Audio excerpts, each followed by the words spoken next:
সঞ্জয় অধিকারী 285 সিউড়ি বিধানসভা নির্বাচনের ভারতীয় জাতীয় কংগ্রেসের মনোনীত প্রার্থী। আমি আপনাদের মাধ্যমে আপিল করতে চাই, কারণ আজকে কোনো রাজনৈতিক বক্তব্য দেবো না, কারণ গতকালই আমাদের নির্বাচনী প্রচার শেষ হয়ে গেছে। আপনাদের মাধ্যমে আমরা বার্তা দিতে যাই যে যেন নিচু স্তরে গ্রামগঞ্জে পাড়ায় পাড়ায় মানুষের মধ্যে কোনো এই ভোট নিয়ে কোনো দ্বন্দ্ব না লাগে, কোনো মায়ের কোল যেন খালি না হয়, রক্ত যেন না ঝরে, চোখের জল যেন না ঝরে, এটা আমাদের আবেদন থাকবে।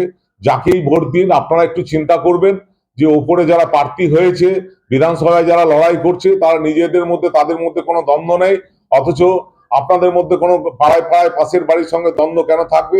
এটা একটু মাথায় চিন্তা করে আপনার ভোটটা আপনি দেবেন এবং নিজের ইচ্ছায় ভোট দেবেন, যাকে খুশি ভোট দেবেন, তাতে যেই জিতুক সেই ফলাফল আমরা মাথা পেতে নেবো। এটাই আপনাদের কাছে আবেদন। আপনারা সুষ্ঠুভাবে ভোট দিন এবং ভোট চলতে সাহায্য করুন।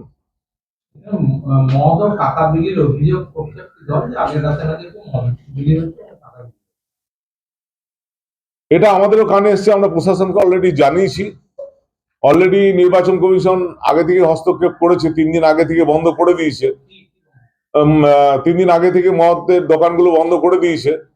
তো এটা প্রশাসন, নির্বাচন কমিশন দেখছে, এটা নির্বাচন কমিশন এটা দেখছে। এছাড়াও বিজেপির পক্ষ থেকে বাড়িতে বাড়িতে গিয়ে তাদের নিয়ে নাম লেখা চলছে, দেখুন সেরকম কোনো তো অভিযোগ আমাদের কানে আসেনি। আমরা ওইভাবে প্রচারে অভ্যস্ত নয়। আমরা একটা বহু পুরানো রাজনৈতিক দল। আমরা মানুষের সততার সঙ্গে, সত্তার সঙ্গে এবং মানুষের মর্যাদাকে আমরা দাম দিই। তার জন্য কে কোথায় কিভাবে নির্বাচন করছে এ কথার উত্তর আমি দিতে পারবো না, বা কার কি পলিসি সেটাও বলতে পারবো না। আমাদের পলিসি হচ্ছে যে ভারত ধর্মনিরপেক্ষ দেশ, এখানে ধর্ম নিয়ে যেন কোনো রাজনীতি না হয়, এখানে ডেভেলপমেন্ট নিয়ে রাজনীতি যেন হয়, এখানে শিক্ষা, স্বাস্থ্য থেকে আরম্ভ করে সবকিছু যেন ডেভেলপমেন্ট হয়, এটাই আমার আবেদন। কেন্দ্রীয় বাহিনী মোতায়েন নিয়ে কি বলবেন? এখনো পর্যন্ত কেন্দ্রীয় বাহিনী আমি কিছু জায়গায় অভিযোগ করলাম, তারা সেখানে পৌঁছেছে কিছু জায়গায়, আবার কিছু জায়গায় পৌঁছায়নি।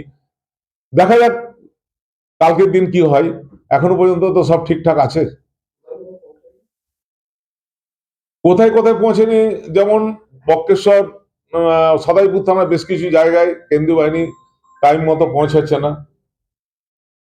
আরো কিছু কিছু জায়গা আছে যেগুলো ইন্টেরিয়র ভিলেজ, ঝাড়খণ্ড বর্ডার এলাকায় কিছু কিছু পৌঁছে, সেটা আমরা ডিএম সাহেবকে বলেছি এবং পুলিশ অবজারভারকে আলাদা করে দেখা করে বলেছি।